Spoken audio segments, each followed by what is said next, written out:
We have gathered here virtually to listen to me speak about the future of literature as how I conceive it right now.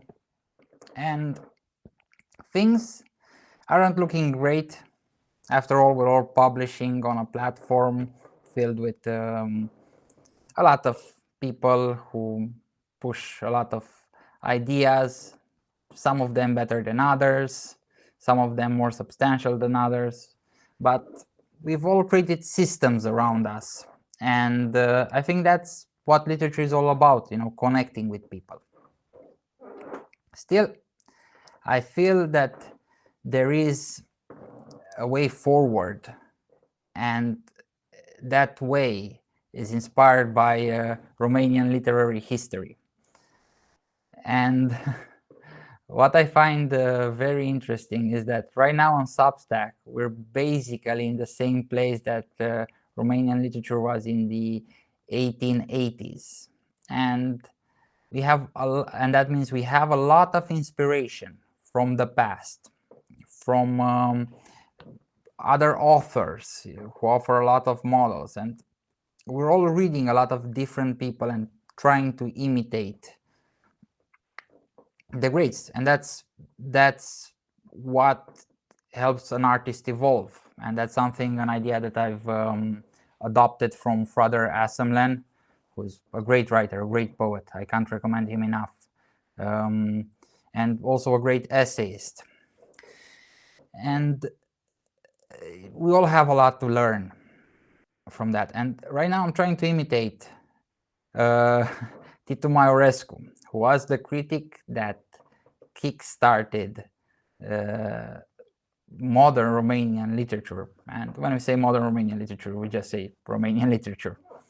He was a lawyer by training and by trade, but he was an active critic. He was a bit of a politician, and he sponsored, even financially, which is something I hope to achieve one day, to be in that good stead, to help younger writers study and pursue their dreams. But he also advocated for them. So right now, this is an exercise in literary advocacy. And what I'm trying to convey is the ideas of forms without substance. And this is something I've borrowed from Titu Maiorescu, which basically states that Romanian literature at that time, in the late 19th century, they were borrowing a lot of models from the West. It was also happening in Romanian culture. We became a constitutional monarchy all of a sudden, although before that we were basically in the Middle Ages just 2 decades ago.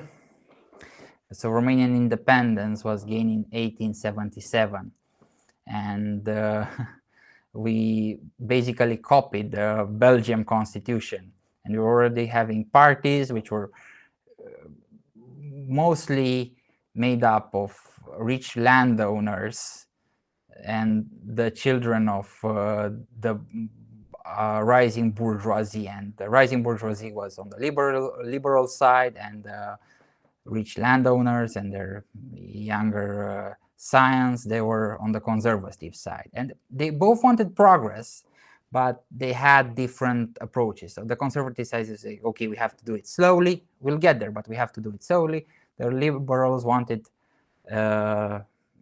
change now. They want progress in that moment.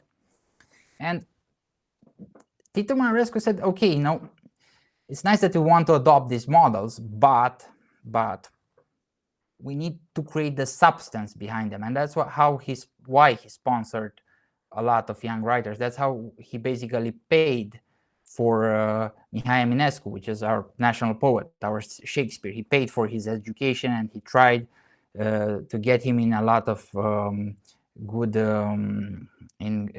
positions. He wanted him to be he wanted Mihai Eminescu to be an academic, but Mihai Eminescu didn't complete his studies because he was just all over the place when he went to Vienna.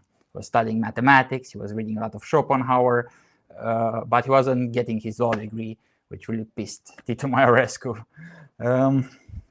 And I think this is right now what's happening on Substack, in a sense. You know, like we're trying to be the next McCarthy, the next Philip Roth, the next, but we're not looking at the substance that we are having. And I think that there is a lot of substance on Substack. There is a lot of substance in independent publishing, but we're trying to imitate forms that will not work, because maybe some of us are trying to create an alternative to traditional publishing, and we're just trying to make independent publishing. We were trying to transform independent publishing in traditional publishing light, with relying, let's say, on marketing and a lot of, let's say, LinkedIn-esque maneuvers, like trying to network and in an artificial way. But there is a lot of natural networking, and here I'm gonna use a word I've coined, but it's not my idea, it's Ellis Vin's idea, great poet and writer. He has this publication called Biological Clockwork, and he said that we have to create networks, but like organic networks. Like we have to be in a symbiosis relationship with one another and feed off one another, increase,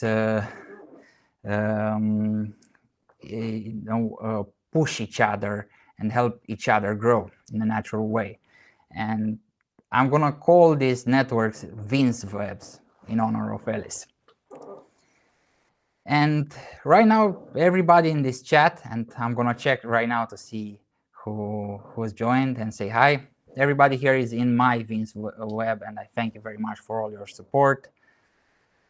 Hi, Igor, the Vagroner, hope I said that right. Brother Rob, Kier Martin,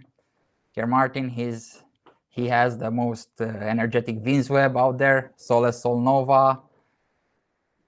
I can't push Sole Sol Nova enough. Like, if you read my posts, I think I mention her at least every 5 posts, somewhere like that, at least.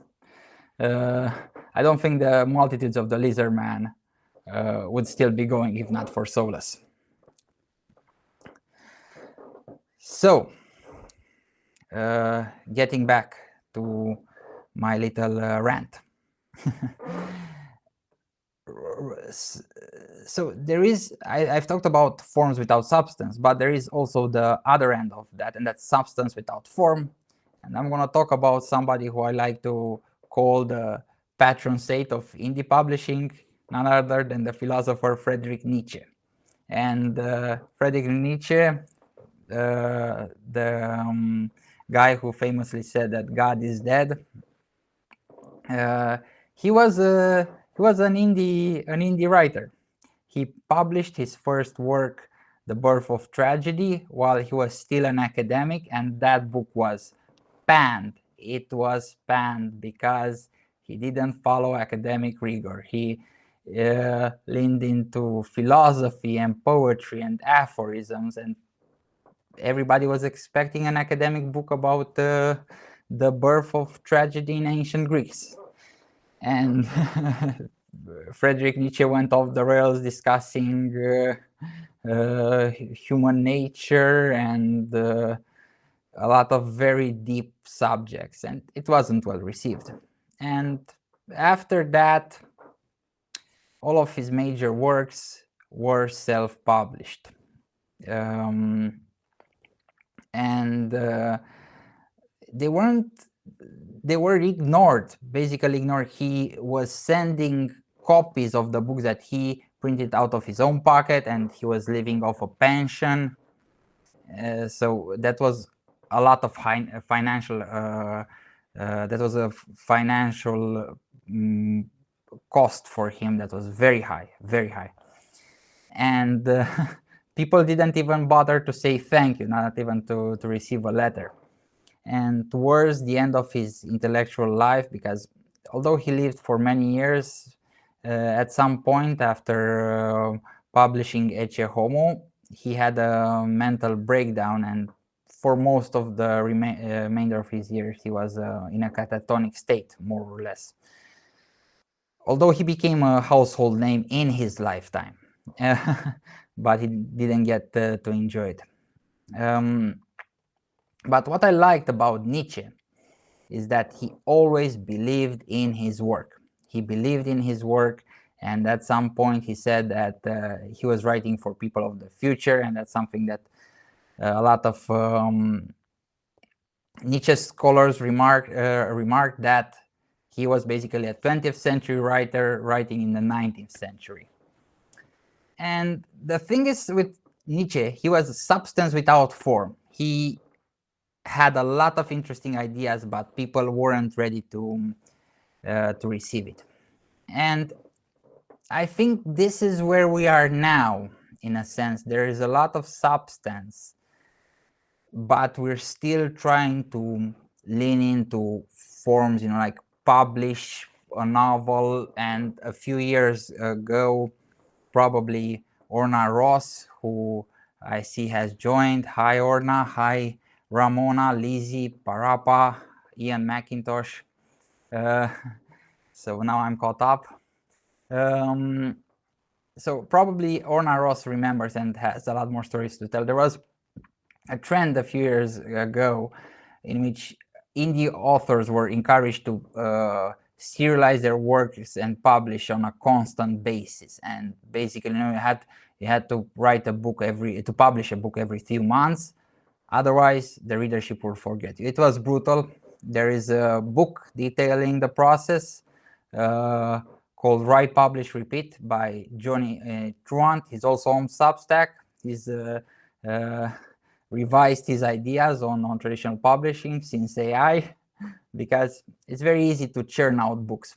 And I, for one, back in 2019, I tried to follow this process, and I burned out because I wasn't ready to write a novel. And if there's one thing that I've learned from actually finishing a first draft, is that probably writing a novel is not my thing. I'm more of a short story writer, and if all these short stories grow into a novel one day, so be it.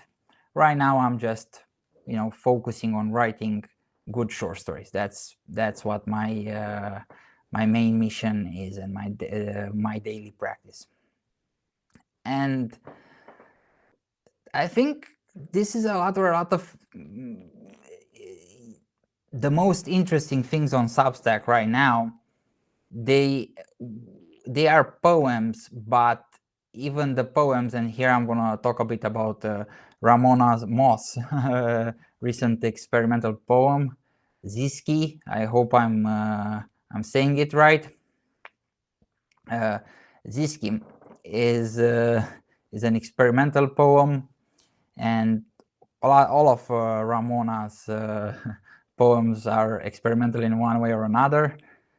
It's not something you would see published in a book that gets discussed, like say like something like Rupi Kaur's or Kaur. I know exactly how you pronounce her name, but it's definitely something that's been done before in that way. There's a lot of experimental poetry of all sorts, and I think this is where Substack can shine. Like this is where we can get those works to reach, because in the past, you'd go into a bookstore, and unless somebody recommended you that book, you would be bombarded with the bestsellers, with the books that are being discussed, that are being marketed.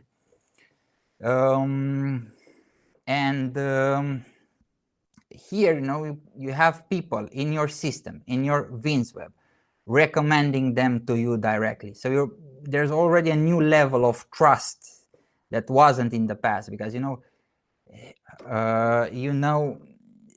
that person, how that person writes, and if they like one work, you're much more inclined to check it out. And this here leads me quite nicely into the future of creativity, the way I see it, and the future of what us writers have to provide. Now let me catch up a bit with the chat. Hi Haley.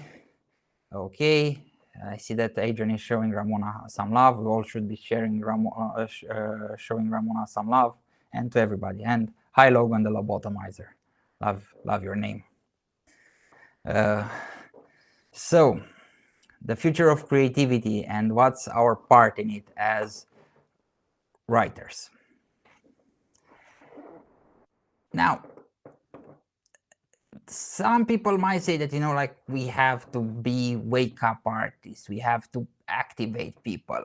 But the way I see it, readers are made mainly in two environments. One is the school system, the other is the family, and the third, a bit of a miscellaneous, is in the penal system.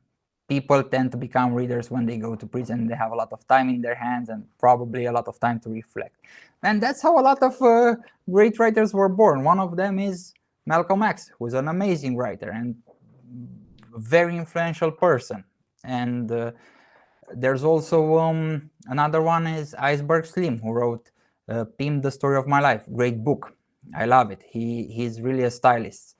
And he wrote many other books, including Trick Baby. And there is also a book that I must recommend to you. It's called You Can't Win by one Jack Black. It's no relation to the actor. And it's William Burroughs' favorite book, I think. I don't think that William Burroughs was as in love with the book as he was with You Can't Win. I think that because of You Can't Win, he eventually tried heroin.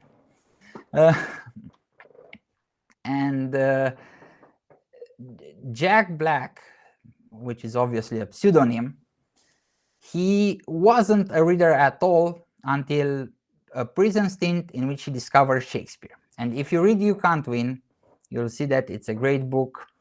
It's very entertaining. It really paints a very vivid picture of the American criminal, of the American underworld in the late 19th century.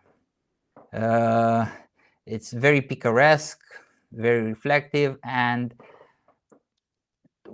what I love about it is that Jack Black wasn't trying to write a literary book.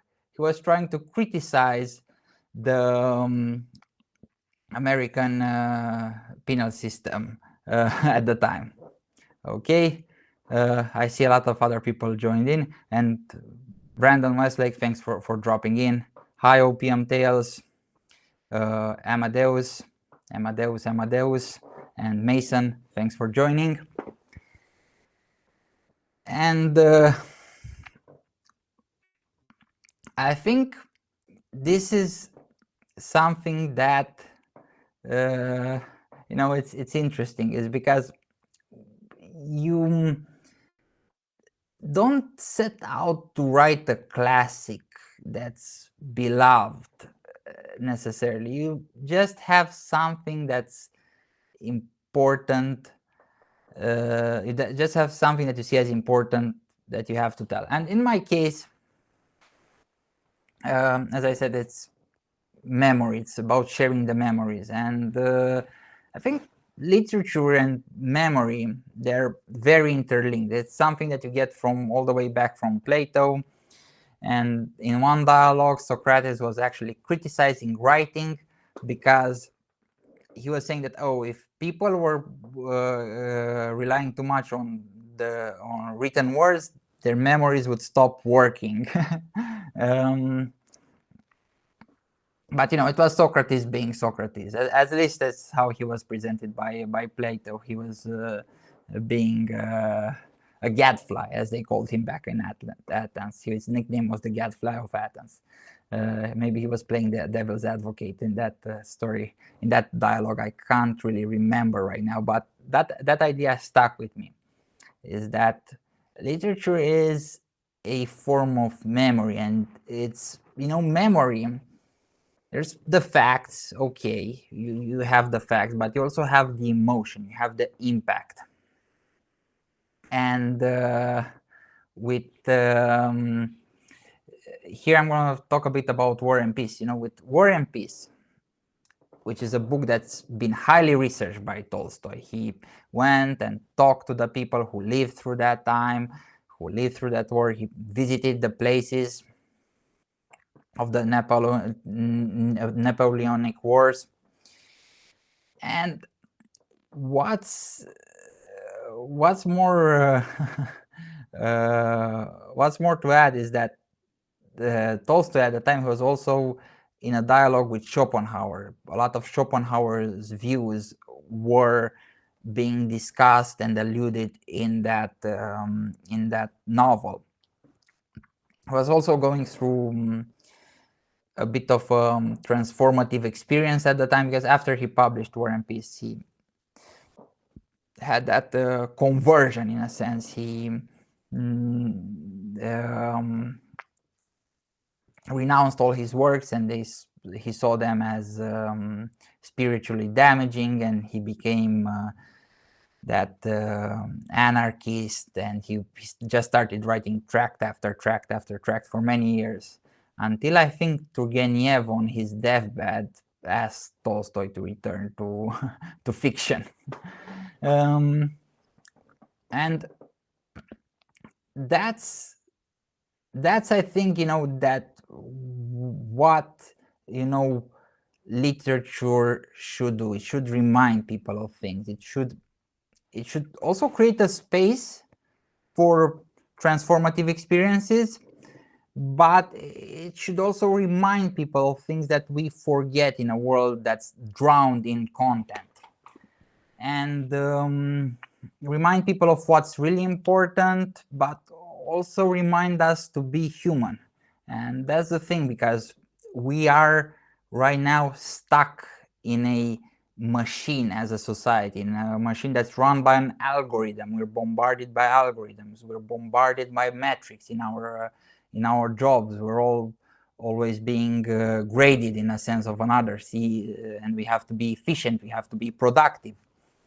And that's the thing with literature. It's purposely useless. You're standing in front of a book, instead standing in front of a screen and reading a story or a poem, and you're being perfectly unproductive.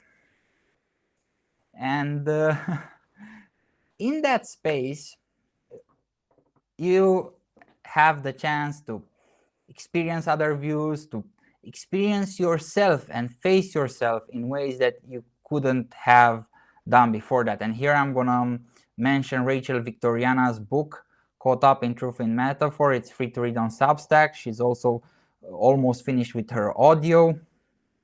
And that book was the first book in a long time that made me have a transformative experience, and I decided to go sober at the beginning of the year.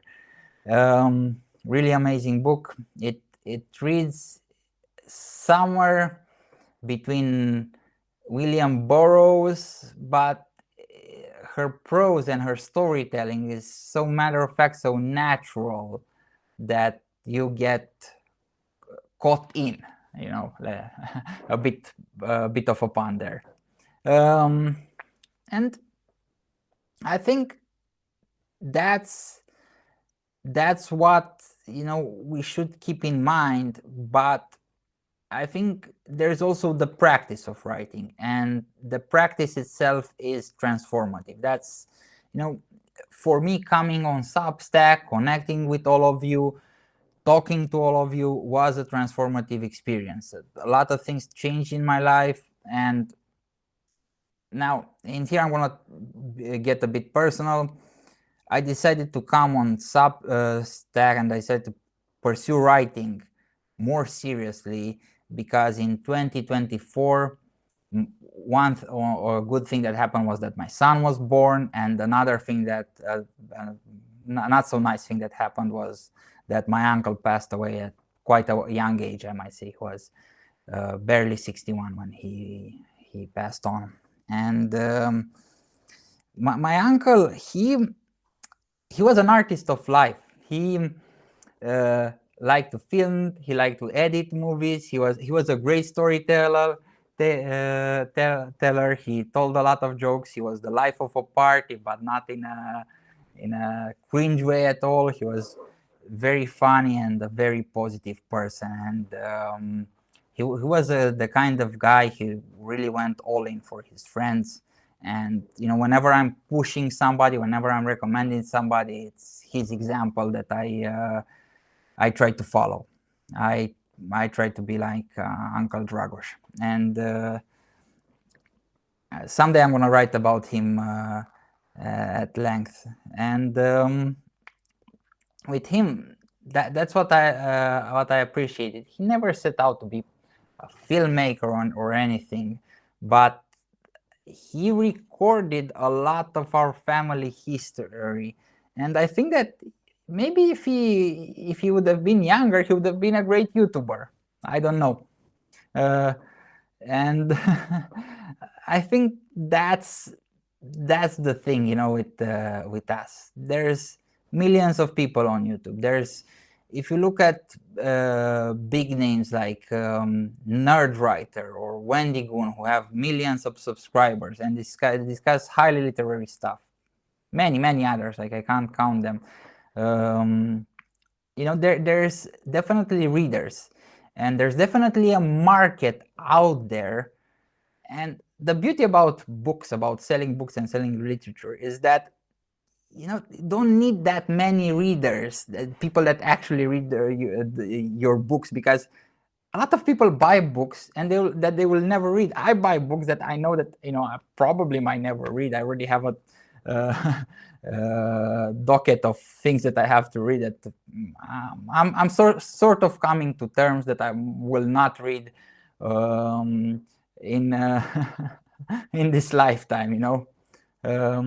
So maybe Borges is right, and maybe Borges' dreams is fulfilled, and heaven is a library, and I will get to read all the people and all the books that I have not read in my lifetime. But in the meantime, I think that just this practice of writing, of presenting yourself as a writer, and here I'm gonna quote the Neo-Passes, who made a very interesting note the other day, in which they said that if you're a poet, wherever you go, you should introduce yourself as a poet and try to take over the conversation and say, okay, I'm a poet, and start talking about literary stuff.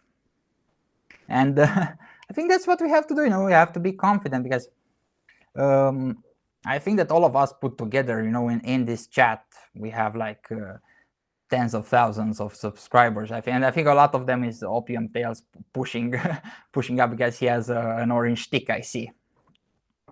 And that's the message that I wanted to say today, to present to you.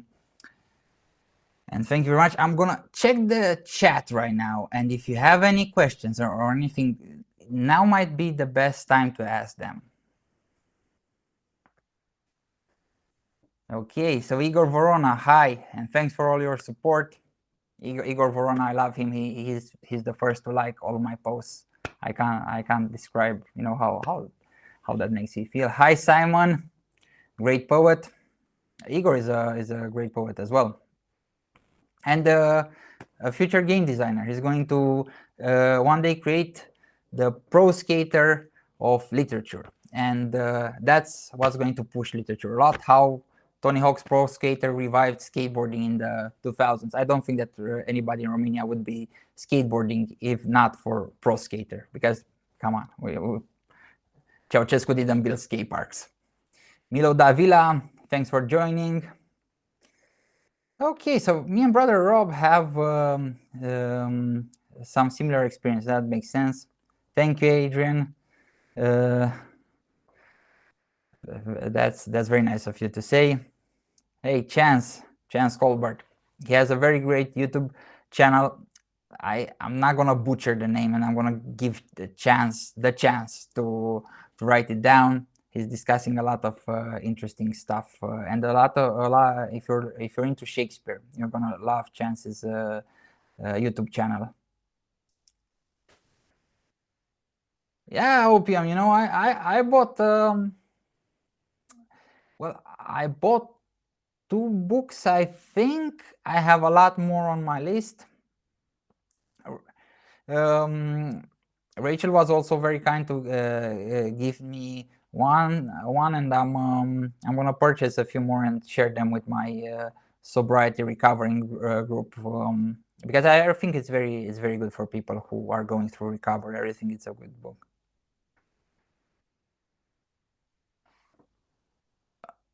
Okay, so I might have missed something, Haley. Let me just. So Haley says something I think that people forget is that it's okay to recommend something that something you didn't care for. This book wasn't for me, but if you like, insert a similar title also didn't like, and another comp I didn't like, then this would be your next favorite. Great stuff, Haley. I subscribe to that idea. Like I always recommend books that were kind of meh for me, but I could see the value in them. Oh, hi Mason. Watch out for this kid. He's very young. He's gonna do great things. I heard today one of his poems, and I'm just gonna go and say check his work. And I love his energy, and I think that's what's the most important thing. And what I like most on Substack is that I see young people, very young people, and I'm not that old. I'm in my I'm 31. I'm going to be 32 this year. When you see somebody who's around 18, like around the 18-year mark, very interested in literature, there's a lot of hope, and there's going to be more. Okay, so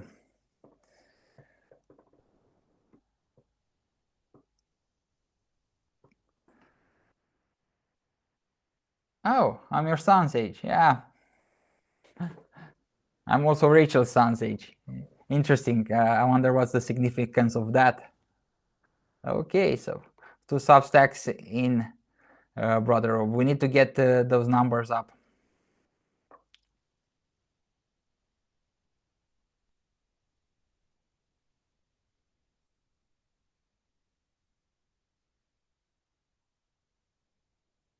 Oh, okay, so we are like family here, I see. Okay. Oh, am I going to do regular lives? Yes. This was actually me losing my life virginity with all of you nice people. I was very, very stressed, and I have a lot more substantial things to say, some more focused topics. I want to discuss Clark Ashton Smith and read a bit of his poems. And I want to do some collabs. And yeah. Adrian, this was my first, and I really loved yours, how you did them, you and Garrett's. They were amazing, and I love how natural they felt, and they gave me the confidence to do them. Because if you look at somebody like George Datko with his Punk FM show, which is, come on, that's, you can't, when you look at it, you can't believe that it's just one guy doing it from his garage or whatever, wherever Josh is doing. Sometimes I think one he did it from his closet, and it's just the production values there are amazing. Oh man, opium, you're too much. I knew Stefan when he just started going live. Yeah.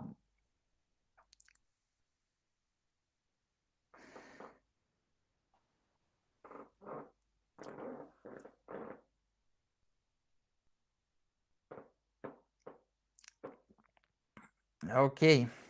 So, if you still want to think a bit about any questions, I'm going to give you time, and I'm going to recommend you a very amazing essay That's by Orna Ross.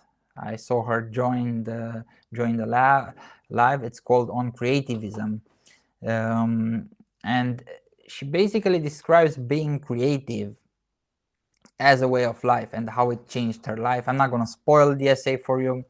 It's personal and it's beautiful and it's literary, and I'm not going to butcher it here. But one thing that I related to was how it reminded me of what Rick Rubin was saying, is that everything can be a creative act. And with me, I think that in my previous job as a corporate lawyer, what really affected me is that I never got the chance to be creative. I was never allowed to be creative in my day-to-day. I had to follow a script one way or another, and that really killed my vibe. And I remember in one of my first days, I made some changes to a due diligence report template, and there was a guy who was a bit older than me, a bit more, he was basically like my senior, my supervisor, and he said, oh, like, you can't change that, like, we're going to get into trouble because they're going to ask why we changed it, and I think and it really killed the vibe for me. But being a lawyer is a very creative endeavor, and everything is a creative endeavor if you put passion. And Orna Ross says, there's a lot of hack writers who are just following the motions, going through the motions, but there's a lot of accountants that put a lot of energy, they put a lot of passion, and they are really the more creative ones. And I agree with that. And I think that's really something that art has to remind people.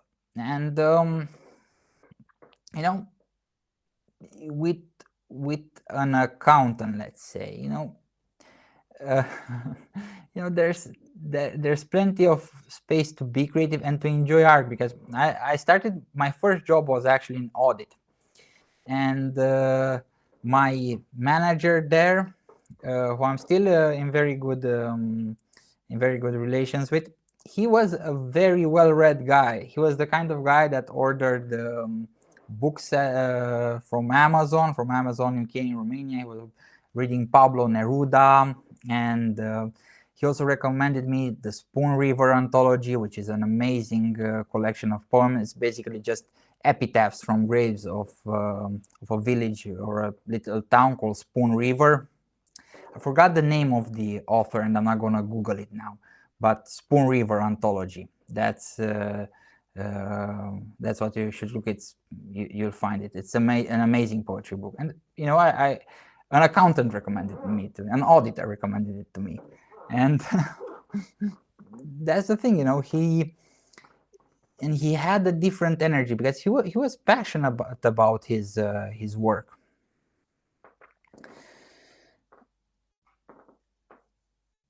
Yeah, sorry. So Igor Voran says that I remind him of somebody from Jujutsu Kaisen. I have not seen that show, but okay, it has a public defendant. He's a public defendant and judge. We'll have to check it out. And I agree with you, Akira. I think most things can indeed get pretty creative if you have the passion for it. And that's the thing that my mentor, Alain Cardon, MCC, I mentioned him a lot in my notes. He says that unless you put energy into something, you will get bored. And he said that that's the problem with meetings. So right now I'm doing a team coaching course, and we're basically learning how to hold meetings. And he says, the problem with meetings is that usually there's like one person, holding everybody hostage, and everybody's just yawning, and because there's no circularity, people don't communicate. And I think that was the problem with literature, and what's changing now. And here I'm going to shout out Kerr Martin and his collaboration month. He did a lot of collaborations with a lot of people in his Vince web, in his system, and there was a lot of energy, palpable energy, because there was circularity. There were people collaborating, and that's what I liked about Adrian and Garrett's life. There was also circularity. They were ping-ponging each other, but they were also discussing the works like and that's where I discovered Oliver Lozinski. When they discussed this poem, he's pretty new to the platform, but he's a very smart and very good poet, very good writer. You should check him out. He has gas station carnivals, and that's the thing, there were two of them, Adrian and Garrett, but they were also discussing a third and his work, and I think that's where literature is going. And I think that's what I liked about Kerr Martin's Guerrilla Collaboration Month. There were there was Kerr and another, but I also felt, even though I didn't collaborate with Kerr on that particular project, I felt I was a part of it, and I think that's what's great. That's what you can get on Substack. That in the past, like you couldn't do it, as a writer that easily. Like the number of great collaborations in literature, in world literature, in classic literature, they're very few and far between. I think Borges is one of the writers that comes to mind right now. He did a few collaborations throughout his life, but I don't see that in American literature happening. Although there were people in similar systems. Oh, Aurelian Ashmore joined. Aurelian Ashmore, he's another great example of somebody who has a Vince web around him, a network. And what's interesting, and I was having this discussion today with Aurelian in the notes, is that I said to Aurelian, okay, you foster a nice system around him. Aurelian said, it's not something I own. And I said, yeah, you're right. You don't own, foster was not a good word, but he puts a lot of energy. He has this temple wall post, which is basically his recommendations. And it's great because he actually introduces writers there, which, Substack has a recommendation system, but come on, when I subscribe to somebody and they recommend other publications, I just click no, like I'm not gonna check every, and if there's somebody who has like 10 recommendations, I'm not gonna subscribe to 10 to those to those 10 publications. You might, if you have the time, verify them. And yeah, that's something that Aurelian does, and it's true. It's not his system, but he puts a lot of energy in that system, and it shows. And I think that's really what I'm trying to do, is put a lot of energy in that system and grow it. Okay, so Haley has something to say. Tracy Hickman and Margaret Weiss created Dragonlance and worked together for decades. Yeah, we trust you on that. And I think also Frank Herbert, he did some collaboration. Yeah, he definitely did some collaborations in the later part of his life. I think it was called something like, or something with Lazarus. I remember reading the book in Romanian when I was very young, and it's very interesting, very biopunk. Highly recommend it. Yeah. Yeah, so obviously that happened, but as I said, it's more of the exception than the rule. And I think that's because of how the publishing industry was going, because it was very centralized, and there was, okay, you had to be a writer, go through the publishing system, and then the publishing system, like recommended you to the public. Now you have access to the public, but you can't make noise on your own. And that's really what's happening here on Substack, and there's, obviously there's drama here. I'm not gonna get into that, because there's people who are going to watch this video and don't know what I'm talking about, but you know what I'm talking about if you are on Substack. And there's that, but there's also that energy of people standing and you could see the networks happening there and people interacting with each other and making it, more than themselves, and also making it an alive system, which, when you're a writer in, isolated in a sense, you would go and you would have these authors that you'd read, and if you're lucky enough, you probably, let's say you live in a city like Bucharest, where there's a thriving literary community. Okay, you do go to workshops together, go to readings together, but let's say if you were into Elif Shafak, for example, and Elif Shafak, she's very popular in Romania, you would never get the chance to meet Elif Shafak here. Here, like I can post about Elif Shafak every day, and at some point she's going to respond. And that's that's the beauty of Substack, and I think that's something that we should lean into. And I'm gonna share one more anecdote from my life, but before that, I want to catch up with the chat because there's some things going on. So going backwards, yeah, Opium. There's a lot of great painters in Bucharest. I actually have art collector's certificate from Artmark. It's an auction house, and I had the chance to meet a lot of painters. My mom, she also buys a lot of art. We have a lot of art in our house by local painters, and not only from Bucharest, from all of Romania. Oh, and Luciana Moroianu joined. Hi, Luciana. Thank you for dropping in.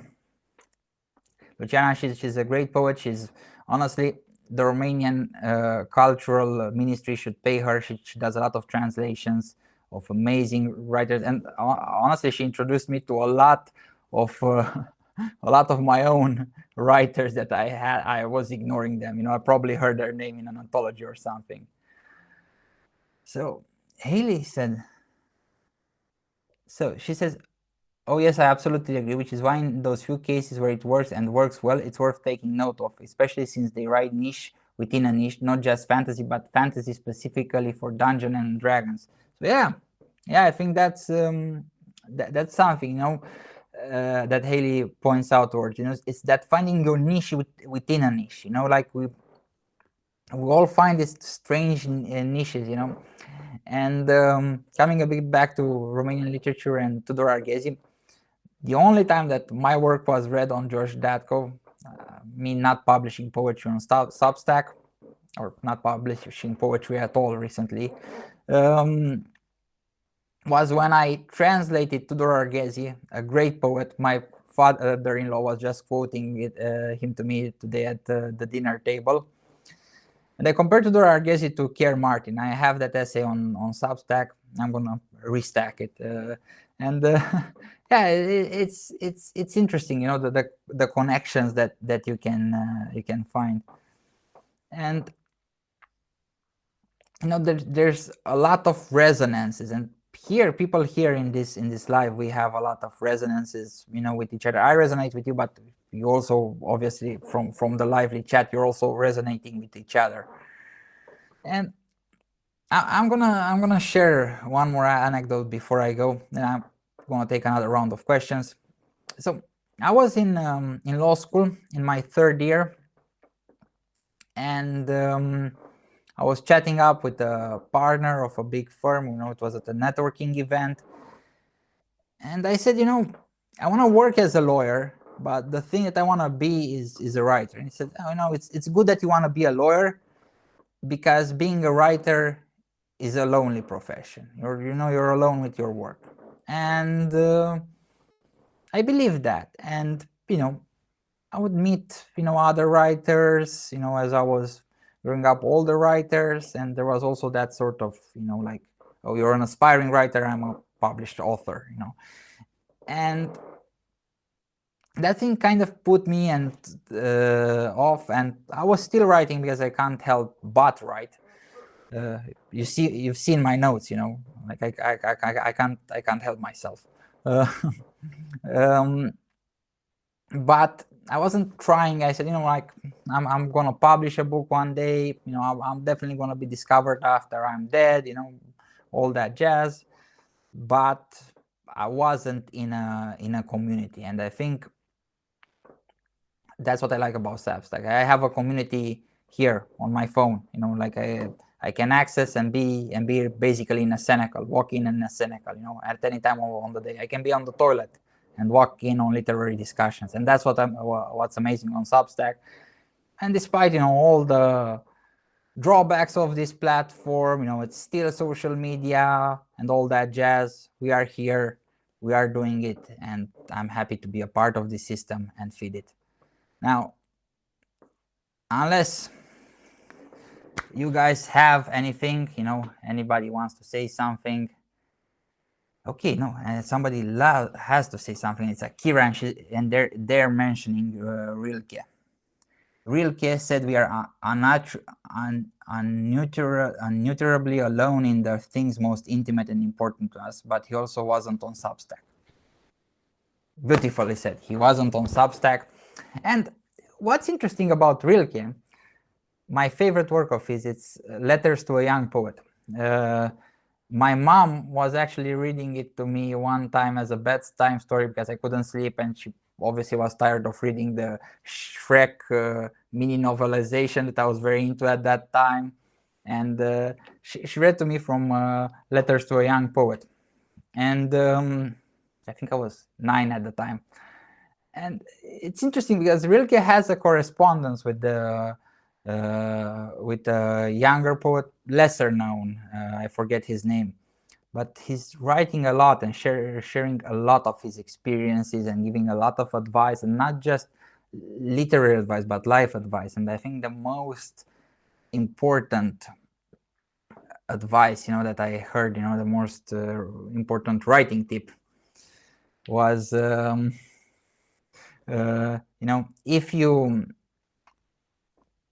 if you think you don't have inspiration, just look at your childhood. Just look at your childhood and you'll find a treasure trove of infinite inspiration that will never exhaust in your life. And I think that's really something that we keep in mind. And it's really nice that we relate, we come back to childhood. Akira, thank you for that. Thank you for your influence here. And because at the end of the day, literature is a game.